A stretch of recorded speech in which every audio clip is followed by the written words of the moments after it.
வணக்கம். மார்க்கெட் இன்னைக்கு ஃப்ளாட்டாக ஓப்பன் ஆனாலும் -135 பாயிண்ட்ஸில் வந்து க்ளோஸ் ஆயிருக்கு. டென்ஷன், ஒரு டென்ஷன் முடிஞ்சு அடுத்த டென்ஷன் வந்துட்டு இருக்கு. இப்போ வந்து மெயினாக வந்து வந்திருக்கிற டென்ஷனை வந்து trade barriers, right? India US நடுப்புற வந்து ட்ரம்ப் வந்து அக்ரிமெண்ட் ஆல்மோஸ்ட் ரெடின்ற மாதிரி சொன்னாலும் நிறைய விஷயங்கள் ஓடிட்டு இருக்கு. ட்ரம்ப் சொல்றது எதுவுமே நம்ப முடியாதுன்றது ஊருக்கே தெரிஞ்ச விஷயம். ஆக்சுவல் ப்ராப்ளம் இருக்கு. அந்த ப்ராப்ளம்ல வந்து இந்தியா விட்டு கொடுக்குன்னு நினச்சாங்க. இந்தியா வந்து ஸ்டெபர்னாக வந்து நின்றுட்டு இருக்கு. நின்று தான் ஆகணும், வேற வழி கிடையாது. 2 ரீசன். ஒன்று அரசியல், 2வது வந்து இதில் பாதிக்கப்படுறது வந்து நிறைய பேர் பாதிப்படுவாங்க. இதை வந்து இந்த விஷயத்த வந்து அடிக்கடி முதலே வந்து நான் வந்து ஹைலைட் பண்ணியிருக்கிறேன். ப்ராபப்ளி இந்த தடவை வந்து யூஎஸும் வந்து அது வேணும்னு சொல்லி கேட்டுட்டு இருக்காங்க. இந்தியன் கவர்மெண்ட் வேணான்னு சொல்லிட்டு இருக்காங்க. என்னது பேசிக்காக வந்து ட்ரேட் அக்ரிமெண்ட்டை வந்து இந்தியா வந்து எக்ஸ்போர்ட் பண்ணுது யூஎஸ்க்கு. யூஎஸில் வந்து 0 டேரிஃப் இருக்குது. பட் யூஎஸ்லேருந்து இந்தியாவுக்கு வரும்போதும் நிறைய ப்ராப்ளம் இருக்குது. நிறைய டேரிஃப்ஸ் நம்ம போடுறோம். ஒன்று மெயினாக அது கார் ஆகட்டும், பைக் ஆகட்டும், வைன் ஆகட்டும், விஸ்கி ஆகட்டும், நிறைய விஷயங்கள். அண்ட் நிறைய ஐட்டம்ஸ் வந்து நம்ம இந்தியாவுக்குள்ளே வந்து இம்போர்ட் பண்ணுறதில்ல. மெயினாக வந்து அக்ரிகல்ச்சர் ப்ராடக்ட்ஸ், ரைட்? யூஎஸில் எக்கச்சக்கமான கோதுமை, கார்னு, சோயா, இதெல்லாமே வந்து எக்கச்சக்கமாக இருக்குது. ஸோ இது எல்லாமே வந்து இந்தியாவில் இம்போர்ட் பண்ணால் நம்ம விவசாயிங்க பாதிக்க வரும். இது ஒன்று. 2வது ஓட் பேங்க், ரைட்? ஸோ இன்றைக்கி வந்து இதுதான் வந்து ஓட் பேங்க் இது. And they will not allow. நம்ம ஊர் விவசாயிகளுக்கும் ப்ராப்ளம் இருக்குது. 2வது மில்க், ரைட்? யூஎஸில் வந்து எக்கச்சக்கமாக பால் ப்ரொடக்ஷன் இருக்குது.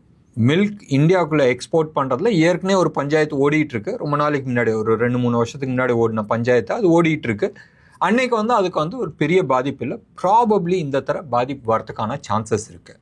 அது வந்து நீ வந்து கொடுக்குற பால் வந்து நான்வெஜ் மில்க்குன்ற மாதிரி நம்ம கவர்மெண்ட் சொல்லிட்டாங்க. And more of a religious ஃபீலை நம்ம வந்து இது பண்ண முடியாதுன்ற மாதிரி நம்ம சொல்லியாச்சு.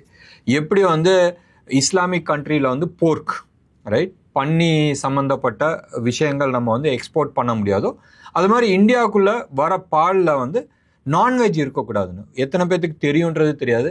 யூஎஸில் இருக்கிற பசும்பால், அங்கே இருக்கிற மாட்டுக்கு வந்து இறைச்சி கொடுக்குறாங்க. பீஃபை வந்து அரைச்சி போட்டு கொடுக்குறாங்க. கேட்குறதுக்கே கஷ்டமாக இருக்குல்ல? ஸோ அது நான்வெஜ் சாப்பிட்டு வர பால். ஸோ அது வந்து நான்வெஜ் பால், அது நாங்கள் சாப்பிட மாட்டோன்றது கவர்மெண்ட் வந்து ரிஜெக்ட் பண்ணிகிட்ருக்கு. அண்ட் அவங்க வந்து மெயினாக அது போடுறதுக்கு வந்து ஃபேட் கண்டென்ட் ஜாஸ்தி இருக்கணும், கொழுப்பு சத்து ஜாஸ்தி இருக்கணுன்றதுக்கோசரம். We will not go into that detail. 3வது வந்து தே ஆர் டாக்கிங் அபவுட் இறைச்சி, ரைட்? அது வந்து மட்டன் ஆகட்டும், இல்லை சிக்கன் ஆகட்டும், அங்கே எக்கச்சக்கமான வளர்ச்சி இருக்குது, ரைட்?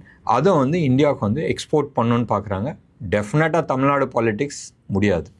அண்ட் அவங்களாம் வந்து அடித்து தள்ளினா நீங்கள் வந்து தாங்க மாட்டோம். ஸோ அதுவும் வந்து கவர்மெண்ட் வந்து ரொம்ப ரெஸ்ட்ரிக்ஷன்ஸ் பண்ணிகிட்டு இருக்காங்க. பட் இந்த 3 ஏரியாவில் வந்து ரைட் நவ் இருக்கிற பிரச்சனை வந்து அக்ரிகல்ச்சர். மோஸ்ட்டாக வந்து அவங்க கேட்டிருக்கிறது வந்து கோதுமை, மெய்ஸு, சோயா, இது 3மே வந்து எக்ஸ்போர்ட்டுக்கு வந்து நாங்கள் இது பண்ணோம், நீங்கள் டேரிஃப் குறைக்கணும்னு சொல்லியிருக்கிறாங்க. And Indian government they have taken a very tough stand, right? எடுத்து தான் ஆகணும், வேறு வழி கிடையாது. அண்ட் டஃப் ஸ்டாண்ட் எடுத்திருக்கிறாங்க. இதில் என்ன நடந்தாலும் பரவாயில்ல, there is no compromise on திஸ்ன்ற மாதிரி கவர்மெண்ட் ஆஃப் இந்தியா சொல்லியிருக்கிறாங்க. அண்ட் இந்தியாவிலேருந்து இங்கே வந்து நெகோஷியேஷன் பண்ணுறதுக்கோசரம் யூஎஸ்க்கு போயிருக்கிறாங்க. அவங்க அந்த ஸ்டே அங்கே நிற்கிறத வந்து இன்னும் கூட எக்ஸ்டெண்ட் பண்ணியிருக்கிறாங்க. 9th மேக்ஸிமம், இன்னைக்கு 30ஆம் தேதி, 9ஆம் தேதி இன்னைக்கு டீல் முடிஞ்சே ஆகணும். 9னா நம்மளுக்கு 9 நைட்டு, அவனுக்கு வந்து நம்மளுக்கு வந்து 10ஆம் தேதின்னு வச்சுக்கலாம், அவன் வந்து 9ஆம் தேதின்னு வச்சுக்கலாம். ஸோ டீல் பண்ணியே ஆகணும். இல்லைன்னு சொன்னால் டேரிஃப்ஸ் வரும். அண்ட் இது வந்து எப்படி போகும், கடைசி நேரம் வந்து சினிமா மாதிரி தான் இழுத்துட்டு போவாங்க. And we have to wait and watch. There is no short cut way. So இதுக்கான ரிஃப்ளெக்ஷன் டெஃபினட்டாக மார்க்கெட்டில் காட்டும். அண்ட் அதோட ரிஃப்ளெக்ஷன் தான் இன்றைக்கி மார்க்கெட்டில் காட்டிச்சு. ஃப்ரைடே அன்றைக்கி சூப்பர் டூப்பர் பாசிட்டிவாக நம்ம ஓப்பன் பண்ணோம். தேர்ஸ்டே அன்றைக்கும் சூப்பர் டூப்பராக போச்சு. ஃப்ரைடே அன்றைக்கும் நல்லா போச்சு. இன்றைக்கி ப்ராஃபிட் டேக்கிங் நடக்குது. It started as a profit taking. மத்தியானம் 1-1:30 மணிக்கெலாம் வந்து 12:30 மணிக்கு மேலேவே அந்த கிளாரிட்டி வர ஆரம்பித்தோன்னே, இந்த நியூஸ்லாம் வர ஆரம்பித்தோன்னே அப்படியே சரிய ஆரம்பிச்சிச்சு. எல்லா இடத்துலையும் நீங்கள் வந்து எடுத்து பார்த்தீங்கன்னா இந்தியாவுக்கு வந்து செம்ம பாசிட்டிவாக இருக்குது. ஆயில் ப்ரைஸ் குறைஞ்சிச்சு, இன்ஃப்ளேஷன்ஸ் குறைஞ்சிருச்சு, இன்டர்நேஷ்னல் டென்ஷன்ஸ் போயிடுச்சு. அப்புறம் என்ன பிரச்சனை? இதுதான் பிரச்சனை. சரியா? இந்தியா விக்ஸ் வந்து இன்றைக்கி ரொம்ப நாள் கழித்து ஆல்மோஸ்ட் 3.21% வந்து அப்பா இருக்குது. அண்ட் 12.78 இன்னமும் பெருசாக வந்து பாதிப்பு வர மாதிரிலாம் ஒன்றுமே இல்லை. ருப்பியை பொறுத்த வரைக்கும் அதே லெவலில் தான் ஸ்டேபிளாக இருக்குது. ஃப்ரைடே இன்னைக்கு க்ளோஸ் ஆகும்போது 85, 45, 50 அந்த ஜோனில் இருந்துச்சு. இன்றைக்கி ஒரு 25 பைசா மேலே ஏறி இருக்குது. டென்ஷன் இருக்குல்ல, வந்து தானே ஆகணும். So it has come down, அது வீக் ஆகிருக்கு, 75 வரைக்கும் ஆயிருக்கு. தோ இன்டர்நேஷ்னல் மார்க்கெட்டில் டாலர் இண்டெக்ஸ் வந்து 97 கீழே வந்துச்சு. ஞாபகம் இருக்கான்றது தெரியாது. ஃப்ரைடே இன்னைக்கு 97க்கு மேலே இருந்துச்சு, இன்றைக்கி 97க்கு கீழே வந்திருக்கு. இன்னும் பெருசாலாம் ஒன்றும் இல்லை, கொஞ்சம் அப்படியே புள்ளி விவரத்தில் தான் வந்து கீழே வந்திருக்கு.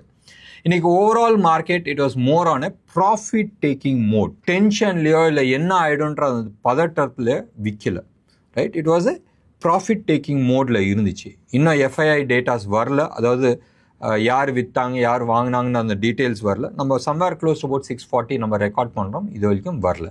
வந்துச்சுனால் probably we may have some kind of clarity. Option டேட்டாவை பொறுத்த வரைக்கும் நீங்கள் வந்து எடுத்து பார்த்தீங்கன்னா அந்த ஜோனில் தான் வந்து நிற்கிது. இன்றைக்கி வந்து தோ மார்க்கெட் க்ளோஸ் ஆன லெவல் நம்ம எடுத்துக்கிட்டோம்னு சொன்னால் 25,600க்கு மேலே க்ளோஸ் ஆகியிருந்தாலும் அந்த ஜோனில் தான் க்ளோஸ் ஆச்சு. பட் கால் சைடில் நீங்கள் எடுத்துக்கிட்டீங்கன்னா 25,600ல தான் ஹையஸ்ட் கால் இருக்குது. அண்ட் புட்டை பொறுத்த வரைக்கும் 25,500ல தான் ஹையஸ்ட் புட் இருக்குது. வெரி நேரோ மார்ஜின், சரியா? தோ அந்த லோவர் லெவல்லாம் இருக்குல்ல, 25,200, 250, 300 அந்த லெவல்லலாம் ஷார்ட் கவரிங்ஸ் இருந்தாலும் there was a huge call writing which is happening at 25,600. So இந்த டென்ஷன் அட்லீஸ்ட் திஸ் எக்ஸ்பைரி வரைக்கும் போகிறதுக்கான வாய்ப்புகள் இருக்குது. இது மனசில் ஞாபகம் வச்சுங்க. இது ஒரு சைடு. இன்னொன்று சைடு நம்ம எடுத்துக்கிட்டோம்னு சொன்னால், நான் வந்து ஒரு 2 மாதத்துக்கு முன்னாடியே ஒரு வீடியோ நான் சொல்லியிருந்தேன். அடுத்த 90 டேஸில் வந்து நிறைய ரிஸ்க் இருக்குது. அண்ட் இன்டர்நேஷ்னல் லெவலில் அதை வந்து ஃபயர் ஆக்சிடெண்ட் ஆகலாம், பிளேன் ஆக்சிடெண்ட் ஆகலாம், ஷிப் ஆக்சிடெண்ட் ஆகலாம், கடலில் பெரிய சீற்றங்கள் வரலாம், மெயினாக வந்து வால்கனோஸ் அண்ட் எர்த்குவேக்ஸ் வரும்ன்றதை நம்ம பேசியிருந்தோம். பிளேன் ஆக்சிடெண்ட் பார்த்தோம், கப்பல் ஆக்சிடெண்ட் நம்ம பார்த்தோம், இந்தியா பாகிஸ்தான் போரை நம்ம பார்த்தோம். மற்ற ஊர்லாம் நடக்கவே நம்ம ஊர்லேயே நடந்துச்சு. இந்தியா சுற்றி உங்களுக்கு வந்து தெரியும் நிறைய இடத்துல வந்து எர்த்குவேக்ஸ் வந்துட்டு இருக்கு. தோ பெரிய எர்த்குவேக் வரல, சின்ன சின்னதாக 4, 5, 6 அந்த ஜோன்லேயே வந்து வந்துட்டு இருக்கு. இது எல்லாமே வந்து என்ன காட்டுதுன்னு சொன்னால், ஏதோ ஒன்று பெருசாக வரப்போகுதுன்றது. நீங்கள் ஆன்லைனில் போய் கூகுள் பண்ணி பாருங்கள். ஒரு பாபான்னு வச்சிங்களேன், அவர் வந்து ஒரு ப்ரிடிக்ஷன்ஸ் பண்ணியிருக்கிறாரு. ஜப்பானில் ஜூலை 5ஆம் தேதி அன்னைக்கு ஒரு மிகப்பெரிய எர்த்குவேக் வரப்போகுது. ஒரு ஊர் பேரை சொல்லி அந்த ஊருக்கு வந்து பெரிய எர்த்குவேக் வரப்போகுதுன்னு. நான் ஊர் பேர் சொல்ல என்னதுன்றதை நான் சொல்ல, நீங்கள் கொஞ்சமாச்சும் ஹோம்ஒர்க் பண்ணுங்கள். ஸோ இந்த எர்த்குவேக் பெருசாக வரப்போகுதுன்றதை சொல்லியிருக்கிறாரு. அந்த மனுஷன் வந்து சொன்னது எல்லாமே வந்து இது வரைக்கும் பழிச்சிருக்கு. லாஸ்ட் ஒரு 60-70 இயர்ஸ் அவர் சொன்னது எல்லாமே வந்து பழிச்சிருக்கு. பாயிண்ட் 1. பாயிண்ட் 2, ஹாங்காங்கில் இருந்து அந்த ஊருக்கு போகிற பிளெயின் எல்லாமே வந்து கேன்சல் ஆகிடுச்சு. ஏன்னு சொன்னால் எந்த பேசஞ்சரும் அந்த ஊருக்கு போக மாட்டேங்கிறாங்க. 3வது, அந்த ஏரியா சுற்றி, ரைட், அந்த ஜப்பானில் அந்த ஊரை சுற்றி லாஸ்ட் 2 monthsல 500 எர்த்குவேக்ஸ் வந்திருக்கு. குட்டி குட்டியாக. அப்போ அந்த அந்த அந்த டென்ஷன் இருக்க தானே செய்யும். ஸோ இந்த இதுவும் நீங்கள் வச்சுக்கலாம். That somewhere in eastern side, middle east வேணாம், இந்த சைடு சவுத் ஈஸ்ட் ஏஷியாவில் வந்து ஏதோ பெரிய எர்த்குவேக் வருதுன்றது ஒரு 10 நாளைக்கு முன்னாடி நம்ம பேசியிருந்தோம். ஃபிலிப்பைன்ஸுக்கும் ஜப்பானுக்கும் நடுப்புற வந்து ஒரு பெரிய எர்த்குவேக் வரதாக நம்ம பேசியிருந்தோம். ப்ராபப்ளி அதுவும் வந்து மனசில் கொஞ்சம் வச்சிங்க. இதை வந்து நான் பயன்படுத்துறதுக்கோசரம் சொல்ல, ஆஸ் பர் சார்ட் இன்னமும் செம்ம ஸ்ட்ராங்காக இருக்குது. மார்க்கெட்டை பொறுத்த வரைக்கும் மார்க்கெட் 25,200 கீழே போனால் தான் நீங்கள் வந்து யோசிக்க வேண்டிய ஒரு விஷயம். இல்லைன்னு சொன்னால் you can always hold it on. International மார்க்கெட்டை பொறுத்த வரைக்கும் எந்த விதமான சிக்னல்ஸ் கிடையாது. இந்தியன் மார்க்கெட் ஏற்கனவே நம்ம பேசியாச்சு. இன்றைக்கி செக்டர் பற்றியோ இல்லை ஸ்டாக் ஸ்பெசிஃபிக்காக பேசுகிறத பற்றியோ ஒன்றும் அர்த்தம் கிடையாது. இன்டர்நேஷ்னல் மார்க்கெட்டில் எந்த விதமான சேஞ்சஸ் கிடையாது. As of this moment US market open ஆகலை. அண்ட் யூரோப்பியன் மார்க்கெட் யூஎஸ் மார்க்கெட்கோசரம் வெயிட்டிங். 1, க்ரூட் ஆகட்டும், கமாடிட்டிஸ் ஆகட்டும், கரன்சி ஆகட்டும், பாண்ட் ஆகட்டும், இல்லை யூஎஸ் ஃபியூச்சர்ஸ் ஆகட்டும், எல்லாமே வந்து ஸ்டேட்டஸ் ஸ்கோரில் தான் இருக்குது. We will wait for it. நாளைக்கு என்ன நடக்குதுன்னு தெரிஞ்சுட்டு அதுக்கப்புறமா நம்ம பண்ணலாம். சண்டே தலைவர் வந்து ஊருக்கு போயிருப்பார், ரைட், ரெஸ்ட்டில் இருப்பார். இப்போ காலையில் எழுந்துச்சி என்ன ட்வீட் போடுறாருன்றது நம்ம பார்க்கணும். அண்ட் டெஃபினட்டாக வந்து இந்தியா யூஎஸ் ட்ரேட் இதுதான் வந்து மேஜர் பாயிண்ட்டாக இருக்கும் அடுத்த 9 நாளைக்கு. முடிஞ்ச அளவுக்கு அது டப்புன்னு முடிச்சிட்டுனா சந்தோஷம். இல்லைன்னு சொன்னால் 9ஆம் தேதி வரைக்கும் அந்த டென்ஷன் இருக்கிறதுக்கான வாய்ப்புகள் இருக்குது. அது வரைக்கும் நீங்கள் ஸ்ட்ரிக்ட் ஸ்டாப் லாஸ் மெயின்டைன் பண்ணுறதை தவிர வேறு வழி கிடையாது. இன்றைக்கி கோல்டு ரேட்டை பொறுத்த வரைக்கும் அதே லெவலில் தான் இருக்குது, ஒன்றும் பெருசாக மாறல. 9,900 rupees per gram of 24 carat சென்னையில் ஜிஎஸ்டியோட விற்கிற ரேட்டு. சில்வரை பொறுத்த வரைக்கும் 1,09,000 ரேஞ்சில் வந்து ட்ரேட் ஆகிட்டுருக்கு. இது வந்து 999 குவாலிட்டி சென்னையில் இருக்கிற ரேட்டு. இதை தவிர வேறு என்ன இருக்குது, நாளைக்கு காலையில் வெயிட் பண்ணி தான் ஆகணும். மார்க்கெட்டில் எந்த விதமான டைரக்ஷனும் இல்லை. என்ன நேர்களே, இன்றைக்கி ப்ரோக்ராம் உங்களுக்கு பிடிச்சிருந்துச்சுன்னா லைக் பண்ணுங்கள், ஷேர் பண்ணுங்கள். டெஃபினட்டாக உங்களோட கமெண்ட்டை எதிர்பார்க்குறேன். நன்றி, வணக்கம்.